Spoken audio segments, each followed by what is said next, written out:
Hello and welcome to Battle of the Decades. Yeah. 80's versus 90's, y'all. I'm your host, Mike, and along with me is Josh the Merc. What's going on, George?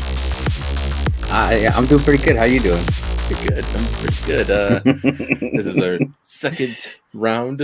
second episode. Yeah. Our second battle. The war is raging. The battles are continuing. Yeah, it is on, folks. The heat is on, Josh. The heat is on. The heat is on. Welcome to the action comedy round here. I chose this because a little recap before we even move forward here. A little recap from last time. If you're just listening or watching this for the first time, Battle of the Decades is a show where Josh and I will battle 80s and 90s movies together based upon a topic or genre. Last time we did Spielberg. He chose Jurassic Park. I chose E.T. And the 90s won. Jurassic Park won that one. That they so did. Josh has got a point so far. So moving forward, I chose action comedy, and I was like, I'm going to choose Beverly Hills Cop. And Josh is like, hey, I got Rush Hour. That's right. And you know what? Funniest thing, before this, never seen Beverly Hills Cop before. So this was a first for me. And before this, I've actually never seen Rush Hour fully. So it kind of balances out for this episode. It worked out. We were I feel like a little less, maybe more biased. I don't know. But I feel like I was more open to receiving Beverly Hills Cop because I had no preconceived notions about it.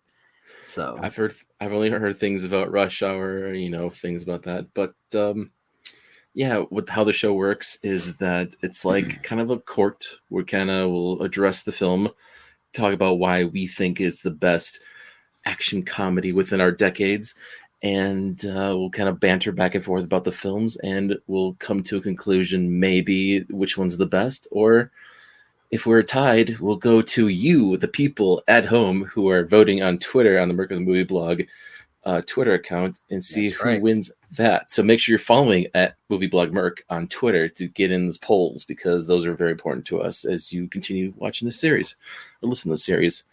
So since I went last time talking about my film, Josh, why don't you talk about your film, Rush Hour, opening statement? Okay, so Rush Hour, 1998. Great film here. Directed by Brett Ratner. Written by Jim Kauf and Ross LaManna, starring Jackie Chan and Chris Tucker. I one of the things I remember distinctly about this film, I think I was 14 when this movie came out, and so it hit me at that right age. It had all that crazy action, the funny humor. I like Chris Tucker. I loved him in The Fifth Element. And I think I had seen that before I had ever seen this. And so I had already been like, oh, yeah, I really like that guy. So when it came to this movie, Jackie Chan, Chris Tucker, I was like, you can't beat that. Granted, I was still young in my film going stages back then.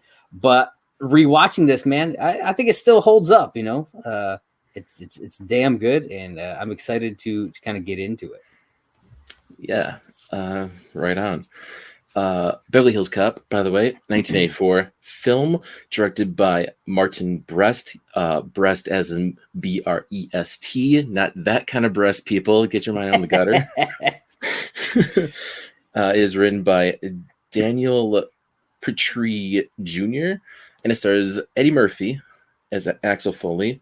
And you got a great, sporting cast. You got Judge Reinhold, you got Josh Ashton, Ronnie Cox, Paul Reiser, and even Jonathan Banks, who people will realize he's from Breaking Bad, one of his early roles. So Mike Ehrmantraut, and he's got hair. It's weird. It's weird to see him with hair. Kind of is. But I saw this as a teen. Like, I kind of discovered it on TV once, and it's like Eddie Murphy, he's funny. I grew up watching Eddie Murphy, and I saw Beverly Hills Cop. This is like his first kind of solo run film, You know, he was like 23 years old when he did this film. Oh wow! And it stood out to me, and I laughed. I loved the way the action sets everything up.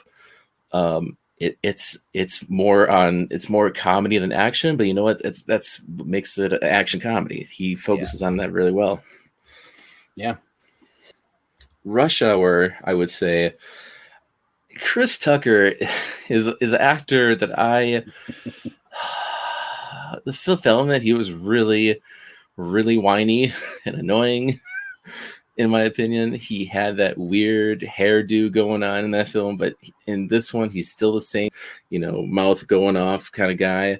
And I guess it works for the character that he is. I mean, what I've noticed is that Beverly Hills Cop and Rush Hour are kind of the same thing when you break it down to boil it down, because you got Chris Tucker, Eddie Murphy. They're kind of the same they're wheeling and dealing their mouths as a cop. And Sure. Chris Tucker has Jackie Chan as a partner. In Murphy, however, Axel Foley has two kind of partners with Taggart and Rosewood in a way. So there's kind of that dynamic. The only differences between the two are kind of like the crimes that happen. You know, one's a murder, one's a kidnapping. So, among other things. So and with Rush Hour, in the 90s, you had that kind of big wave of like martial arts stuff making its way into American movies. You know, like John Woo was big in the 90s, like those types of things. So like with Jackie Chan coming in, you get a lot of that type of action. Whereas in Beverly Hills Cop, it's not that kind of action. It's, you know, your typical 80s action, which is great action, but it's very different. So it has a very different feel. Rush Hour is very kind of frenetic, and I think Chris Tucker adds to that. You know, instead of clashing with it, I think he actually fits well with the style of film that they were making here. Surprisingly, and I do understand a lot of people find him annoying. I get it. He's an acquired taste, I'd say. And I'm not going to say that the other two films in this are the best. I enjoy them still. But this one, I think, is by far the best of the three. And I don't know. I really like the chemistry quite a bit between Jackie Chan and Chris Tucker. They're able to banter off of one another really well. And a lot of great jokes between the two of them. I found during my rewatch. So, do you speak the words that I'm speaking? Do you understand the words that I'm speaking? Do you understand the words that are coming out of my mouth?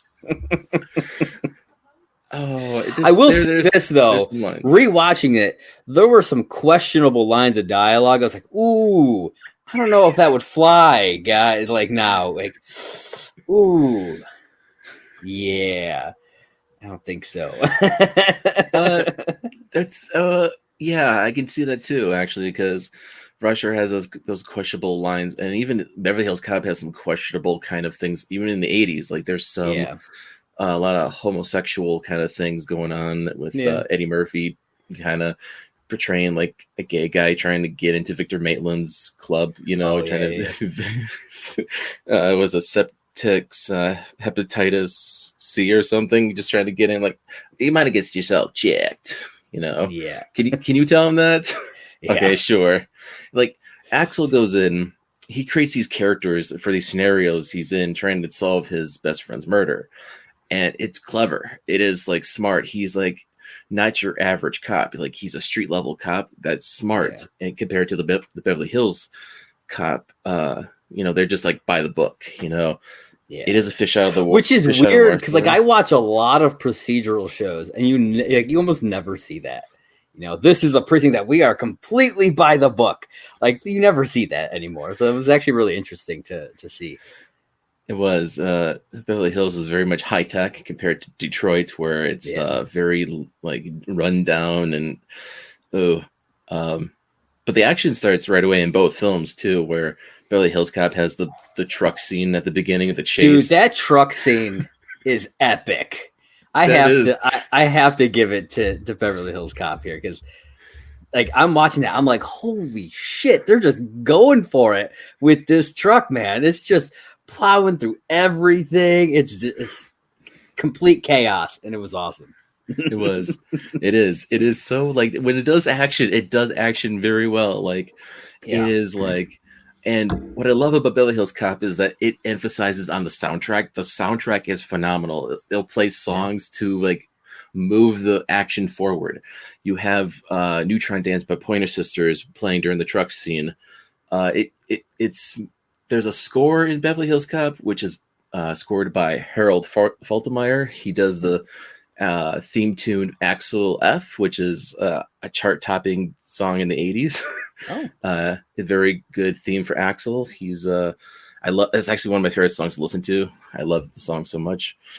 You don't get that as much with the stuff in the 90s, especially in Rush Hour. That is true. The 90s were more visual based as opposed to auditory based when it came to what they wanted you to remember. Yeah. I couldn't even like tell you the score in Rush Hour at all because and there's like certain points where if Jackie Chan appears, there's some like Asian influence instrumental going. There's some definitely some of that going on.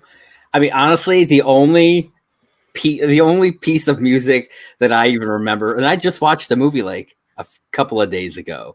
The only piece of music that I even remember is the song War, because that's like a very prominent scene in culture. So other than that, I can't say that the music stands out otherwise. Not at all. But like you talk about how the action in Beverly Hills stands out when it's there, and it does. But there's kind of less of it, you know. That's the thing. It's a bit more subdued when it comes to that. There are some big set pieces, but Rush Hour, it's action throughout most of it. It is. Whether it starts off with it, Jackie Chan doing his thing. We get several of those types of scenes, big shootouts, all kinds of crazy stuff. People going out windows. Like they crank it up for this movie, and I really. It was a fun watch. I gotta say, it was nice to get back to it. And then there's like that car explosion at the beginning with Chris Tucker. That was a bit wild with that scene. It's like, drop your, what are you doing? Drop your guns. Well, here's my thing. Okay, I'm watching this movie and I'm like, dude, stop talking so loud. Like he's the reason the cops are like noticing them. And it's like, if you weren't freaking yelling about the C4 and shit, then maybe they wouldn't have like noticed you and came over. I'm just saying. It's the thing. It's like his tactics are like way off. Like he's yelling and screaming, and like compared to Eddie Murphy as Axel, he's more subdued. With he's smart. Like he is more subdued, but he also had a double tractor trailer full of cigarettes. I'm just saying. I'm just saying. From Dearborn hijacking. That's pretty big. You know what I mean? Yeah, that's true. Oh man, I smoke king size cans. Yeah. And even like talking about like the procedural stuff, like in Beverly Hills Cop, you have Inspector Todd, which he's like the typical kind of loudmouth captain you have in a police station. Todd is great, and he's actually a real life like a sheriff in Detroit. He's only acted in those 3 films of Beverly Hills Cop. Wow. And he's really good. He's phenomenal as the captain. Meanwhile, the captain Rush Hour, he's old to say the least. But I don't. But he puts Chris Tucker on the assignment of the case of finding the girl. So I guess that kind of works out for the plot. So yeah, I mean, my movie also has somebody who barely did any acting. Also, we had the little girl who was Soo Yun. She did just this movie and one short film. That was it. Did she come back in Rush Hour 3? No, not that. I mean, it might have been a different actress. But that could be the character came back. I gotcha. The actress. I looked her up. I was like, that's it. This movie and a short film, and that's all she ever did. Wow. Yeah. And I thought she was actually damn good. Like last episode, we talked a lot about kid actors. Yes, we did. And how Jurassic Park just wasn't cutting the mustard when it came to the kid actors. I gotta say, I thought she did damn good. So I was like surprised when I found out that this was her only actual like feature film. Yeah, I could have seen her doing more. She was good, and so the bad guy in Rush Hour, he is menacing. He is just like, he's got the blonde hair going for him, and like, yeah. I'm watching this, and I'm like, I know this guy, and it took me forever to figure out where I knew him from. He's from Lost, and then he's also in Eternals, but I haven't seen that, or not Eternals, Inhumans. He's in Inhumans, and that new M. Night Shyamalan movie, Old. So I was like, I know I recognize this guy, and it was bothering me for a while. He's real good in this, man. He's really good. He's a decent villain, like, and he does drop the title too, like a Rush Hour. I'm like, oh, he does say the title of the film. I'm like, okay, a little fucking random. That was such a thing, man. That was such a thing in the 90s. So much so that Family Guy made fun of that. Yes. They said the name. Yeah. Rush Hour. Rush Hour. Then we get Tom Wilkinson in Rush Hour too, man. It's like, you don't necessarily think at first that he's gonna be the bad guy, but shit, man, he played a damn good bad guy. That twist, yeah. I mean, and I loved how it was interesting how in Rush Hour, I loved how they kind of tied in like some historical things at the time, like the last British era of the Empire in China, and how they're all connected to that. And I was like, oh, okay, that's kind of script writing I was not expecting to see. Yeah, because it opens up on the last day of British rule or something like that. And I was like, huh, that's it. I looked it up and I was like, okay, they got the time frame right. All right, sweet. That's pretty neat. I dig it. Yeah, I thought that was pretty cool. That was, and it's just. And the way the bad guy eventually dies, he falls to his death. Classic 90s, man. Classic.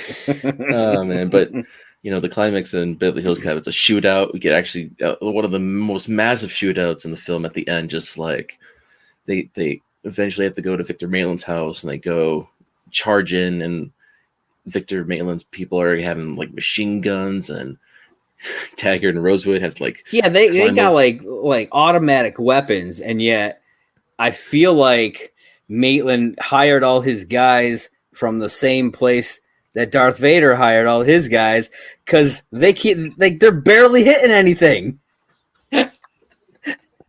They're like out of uniform stormtroopers or something, man. I'm telling you, man. It was balls to the wall, just shooting, and it was. Oh man, it's destruction all over the place. It does. And then Axel gets his kill of Mike, his best friend Mikey's murder, and then dude, that scene at the beginning where they knock Foley out and then they just fucking execute that guy.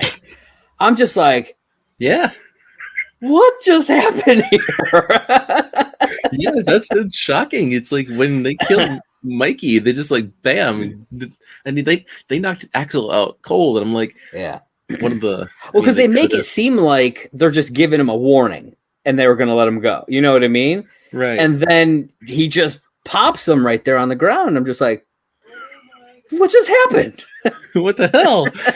just for German bearer bonds? What the hell? Yeah, just stole German bearer bonds. Yeah. Oh. Like, and then there's a scene in Beverly Hills Cop where he goes to see Maitland in his office for the first time. Yes. And he gets thrown out through the window. Yes. And I wrote a note down here that says they had like 6 dudes to get him out of the building, and yet they still had to throw him out the window. It's like they could have just shoved him out the door. They didn't have to throw him through the window. Yep. Yep. I was like, what the hell's going on here? Hey man, what's going on? What the hell, man? The cops show up. But it actually it worked because it set up the other stuff, because he was getting brought in for one of the things he was getting brought in for was destruction of property. So disturbing the peace was also the thing too. Disturbing the peace. Yes. Yeah. And so I'm just like, okay, but still, really? You had 6 guys. I'm pretty sure you could have just taken care of it. There's like those scenes just pop up, and I'm like, oh, there's just so many little scenes like that. I could think of, and like, I will admit, I've only seen Rush Hour like once, and I do remember some scenes in Rush Hour, but like, I've been with Beverly Hills Cop. Like, we're being biased because we've seen our films a lot more. Everyone rewatching them over and over, so I don't have the freshest memory in Rush Hour. So, but Beverly Hills Cop for me, just like it has. Like, Eddie Murphy's comedy is gold. Like, and there's some nice pop-ups from other people in the cast. I didn't even mention the other 2, like, kind of cameos in a way early on. There's the most iconic scene alone is the banana in the tailpipe, and he gets the bananas from Damon Wayans. He's like, here's the bananas. Like one scene of Damon Wayans, which I was like, wait a minute, that's Damon Wayans. What is he doing in this movie? Yeah, this is one of his early roles. It's like, this is Banana Man. Just take the banana. Shh, take the bananas. And one of my favorite kind of cameos that pop in a really early role was Bronson Pinchot. Sturge. Yeah, dude, I loved him in this. He was hilarious. It's always good when Bronson Pinchot just kind of pops up in random movies. Yep. And I think this is probably why he got his role as Belky in Perfect Strangers, because of the accent. Yeah, probably. Perfect Strangers was the first thing I ever saw him in. Me and my dad used to watch that all the time. So, yeah. Get the fuck out of here! No, I cannot. Just so many. Oh, it's more comedy focused. I think there's comedy bits in between action and Beverly Hills Cop. That's what I'll mention, and that's kept the right balance I want actually in action comedy. I don't want so much action and less comedy. I want kind of like a balance between comedy and action. And Beverly Hills Cop here does a little bit of both. It showcases Eddie Murphy's comedy. He improvises a lot of lines in this film. Actually, there's one point where they go to a strip club, and they detain like these 2 guys who are just robbing the strip joint. Who's like, okay, who steals from a strip club? Like, why? I don't know why. But Eddie Murphy. Well, I mean, if you think about it, there's a lot of cash flowing in a strip club. I guess it could make some sense, Sure. I'm sure there are other options, but this is the one they went with. And so they ended up like taking care of that. But the scene after that is where they have to explain that to their captain. And Eddie Murphy does like the super cop story. Like, they came in, and that is all improvised all together. And John Ashton is in the corner, just like rubbing his like nose, and he's like laughing underneath because he couldn't he's laughing so hard, but he's like trying to keep it in. And that's then awesome. Judge Reinhold actually on the other side, he's actually pinching his thigh during the whole scene because it couldn't laugh. He didn't want to leave room to take, so he's like really like holding it in. That's awesome. I didn't know that. So Eddie Murphy's comedy is like, it makes people laugh on the set, and they're trying to like keep it straight. But okay. But does it have awesome outtakes? I don't think so. Come on, man. Rush Hour's got the outtakes at the Hey, that was the 90s. They put the bloopers at the end credits all the time. That was a thing. It's also a very Jackie Chan thing. Like, pretty much all his, at least his American movies did that. Yeah. Because people just want to see him like fucking up his stunts. You know what I mean? That's why. Yeah, and I will admit, Jackie Chan was probably my favorite part of the film alone, because I seen a few Jackie Chan's films, and knowing that Brett Ratner, wanted to bring him on for his like first American film, to bring him over, and he had to convince him to do the film. And later on, I read that Jackie Chan doesn't really like this film as much. Like, I guess his English speaking wasn't that stellar, apparently. So Yeah, I guess you can tell it's really not great, and I it's really assumed rough, that was actually what his speech was like. So I didn't think he was like faking it for this movie, but yeah, it's kind of like watching old Arnold Schwarzenegger movies, you know, before his English got better. True. You know, True, so true. But yeah, I think Jackie Chan is probably the best part of the film. Like the way he does his stunts, like the normal Jackie Chan stuff, and his lines are just, you know, the situational. Like Jackie Chan. The way he's Jackie able Chan, to deliver humor is incredible. This like subdued humor, where it's like Chris Tucker's like the over the top humor. Jackie Chan brings it down, but it's fucking hilarious when he does it. Yeah. Jackie Chan is the fish out of the water story where he comes to America, and Eddie Murphy's doing the same thing where he's going from Detroit to Beverly Hills. He's got a kind of a fish out of water story going on, like the differences between the two places. And Jackie Chan does the same thing. He sees differences between the two countries, and even like Chris Tucker there's a scene where they're getting like Chinese food, and they're like, "Where's the soul food, man? No soul food." Yeah. But yeah, the budding like connections between characters, like I see that with Jackie Chan, Chris Tucker, and then in Beverly Hills Cop, I see that with Axel Foley, Taggart, and Rosewood. They become like a team later on, you know, as they just have great chemistry. Yeah, it's very true. I'll have to go and watch all the other Beverly Hills Cop movies now. Yeah. You said there's like 4 of them? I don't even know. You said Rush Hour is the best out of the 3, right? I think the first one is the best of the 3. Yeah. So I still like the others, but I do think the first one's the best. Yeah. So this is, you know, the original. This is a good one.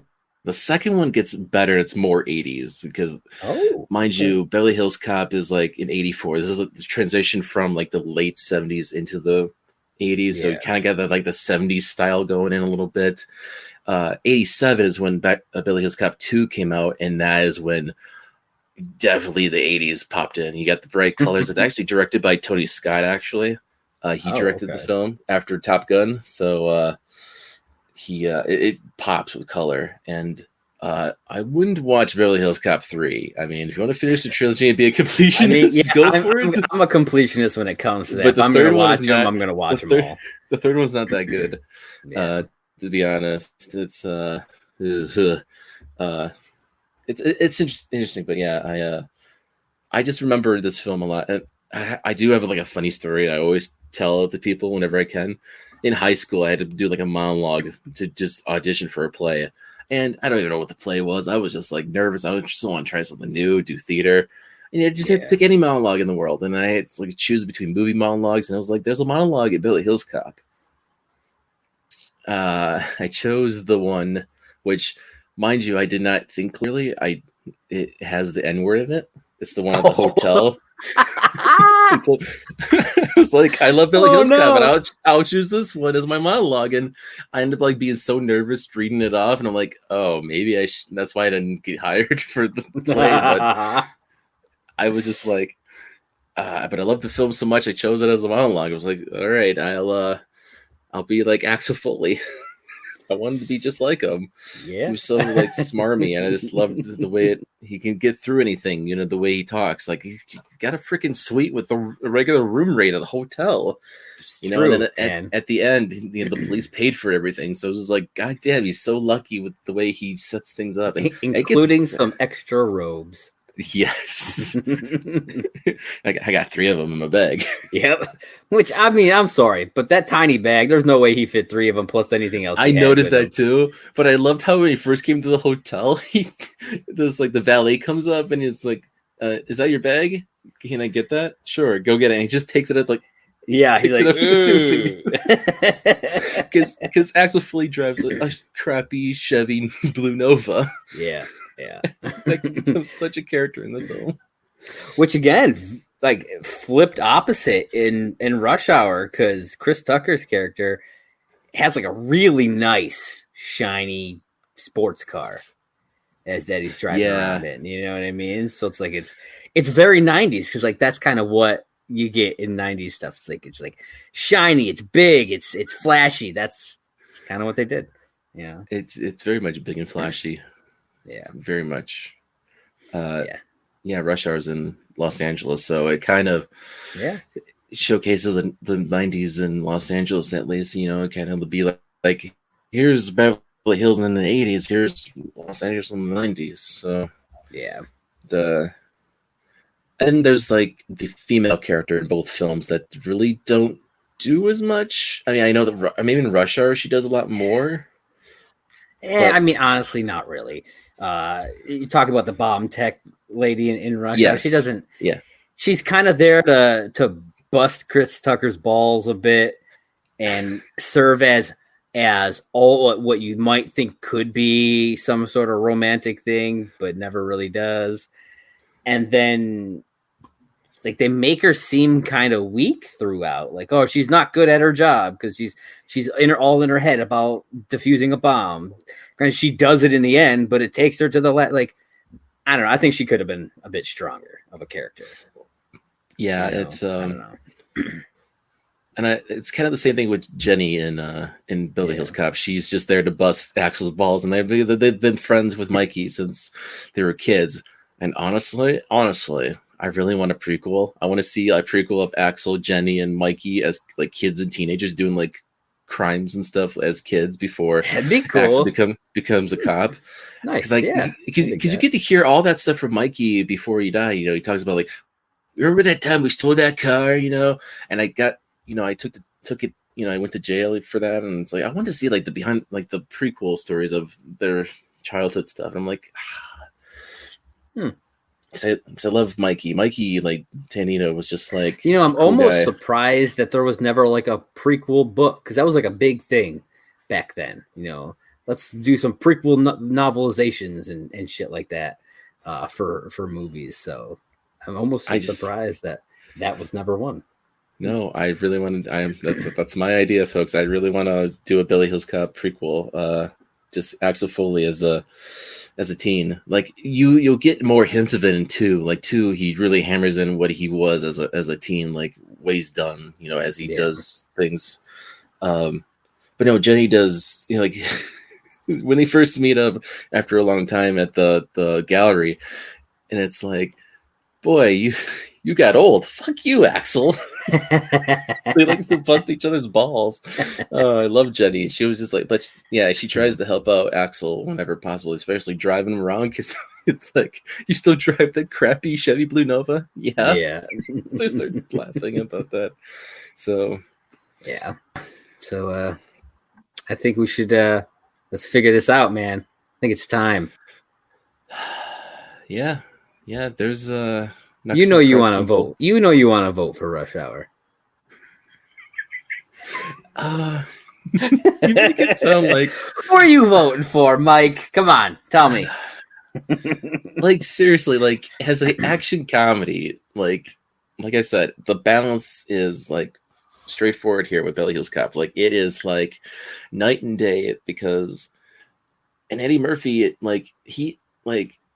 for his first outing, like, and I know, like, I think Chris Tucker has been in a couple of films beforehand, you know, kind of the same thing as Eddie Murphy, because Eddie Murphy was in like 48 Hours and Trading Places, and then Chris Tucker was like in The Fifth Element, and I think Brett Ratner's other, like, for his first film, like Money Talks, before Rush Hour came in.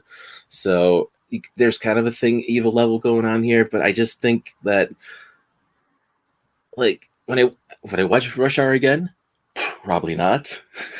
Will I watch Beverly Hills Cop again over and over? I can, because I have the DVD set over and over, so I can watch all 3 films anytime I want. So I just love Beverly Hills Cop more than Rush Hour. Well, I'm sorry to disappoint you, but I too am voting for Beverly Hills Cop.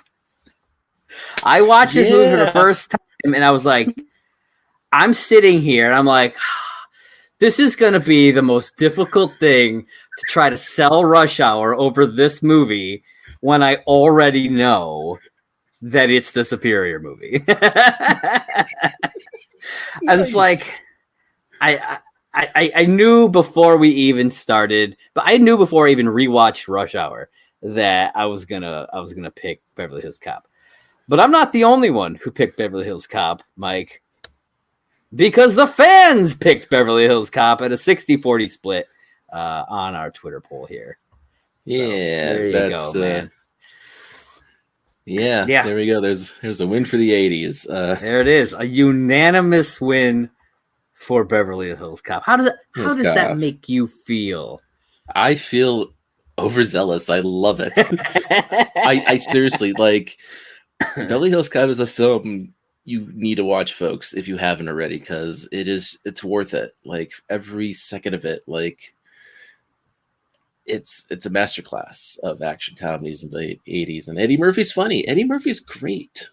It's great. Yeah. It's great true, stuff. Man. He is. He's brilliant in this movie. And so I will give it up to the 80s on episode 2 here.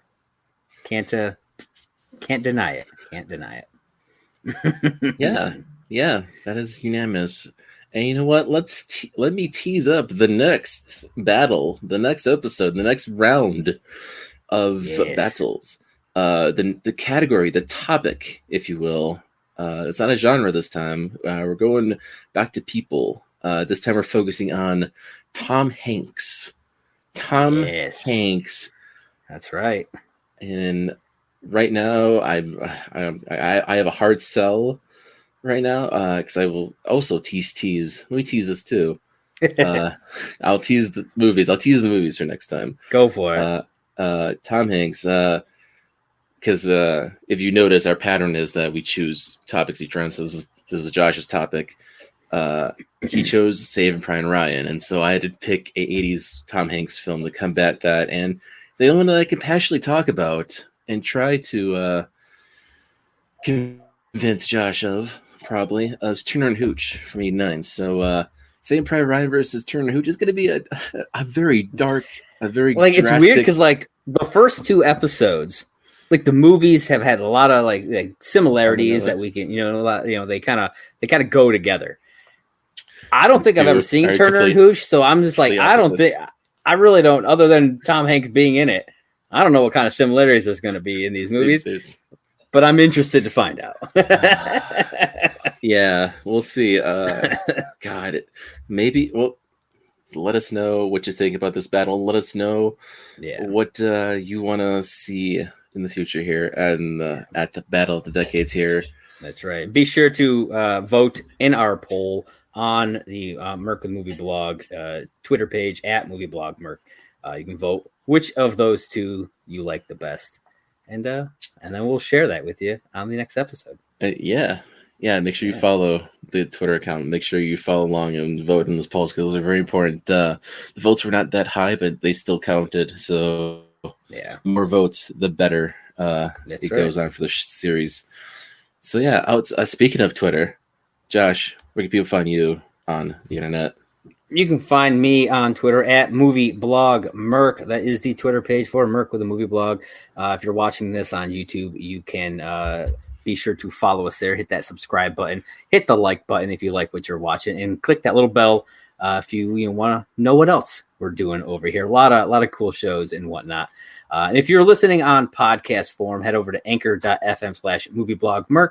You can leave us a voice message. Gladly play that on air. If I like what you have to say, sure. If you have an opinion on the upcoming episode, the movies that we're doing between Saving Private Ryan, Turner and Hooch, leave us a voice message. We'd love to hear some thoughts there. That. If you're on Apple Podcasts or Spotify, you can leave a 5-star review, and we'll read that out on air as well. And be sure to follow on Twitter at Movie Blog Merc, like I said. And Mike, where can they find you? Oh, they can always find me on Twitter and sometimes on Instagram at Mike Mixtape. I tweet out a bunch of movie stuff, sometimes a lot of 80s stuff. So if you want to get some exclusive 80s deets on shows, movies, or whatever I'm watching, go follow me on Twitter at Mike Mixtape. It's definitely a place to go. A lot of things on my Twitter bio I'm doing as well. A lot of stuff that I'm doing podcast wise there. My own network I'm working on over these past couple of years or so, just trying to build up my catalog of podcasts. I do a spy podcast with Josh, sometimes called Deep Undercover, talk about the Americans. There's the Godzilla podcast called Men About Monsters, at Men About Monsters with David B. There's a Doctor Who podcast that further in the future, Josh will make a guest appearance on, talking about the Doctor, way in the future, after this episode airs. Called TARDIS, Transmitting and Receiving Doctors in Space. And fourth podcast that I do that does not have a Twitter account, but I will mention it because I love it a bit. It's a Highlander Request, a movie by minute podcast where I cover Highlander movie by each freaking fucking minute. It's fantastic. And how many minutes are you up to now? Well, at this point I stopped. We're at like 15 minutes right now, 15? And it's just it's a process, but 1986 film Highlander, it's great. I love that film. I don't know if I'd have the patience to do that. I give you a lot of props, man, because I don't know if I can do it. Each minute, man. But those podcasts are going to be coming up pretty soon. I promise you. I'm just working on that. But the main one I do outside of Merc here is Into the Grid, the Power Rangers podcast that I do with Sean. And I've been trying to edit the latest episode, but I'm in kind of a rut lately. But, we're in a new season. We recorded a few episodes of the new season. We're on a roll here with Power Rangers. We love Power Rangers, and give it a listen at Going the Grid. It's a damn good show, folks. If you're into Power Rangers at all, give it a listen. It's damn good. Damn good. And I'm not just saying that because I've been on it several times. He has been, yes. Good stuff there. Last Call for sure is another podcast you can listen to as well. Yes, at Last Call, HIMYM. It's by How I Met Your Mother podcast. Last Call at McLaren's. Check it out. Just want to drop that too. Yes, thanks for listening and watching, and we'll stay tuned for the next battle, because there's going to be a epic battle upon us next time. Catch you later.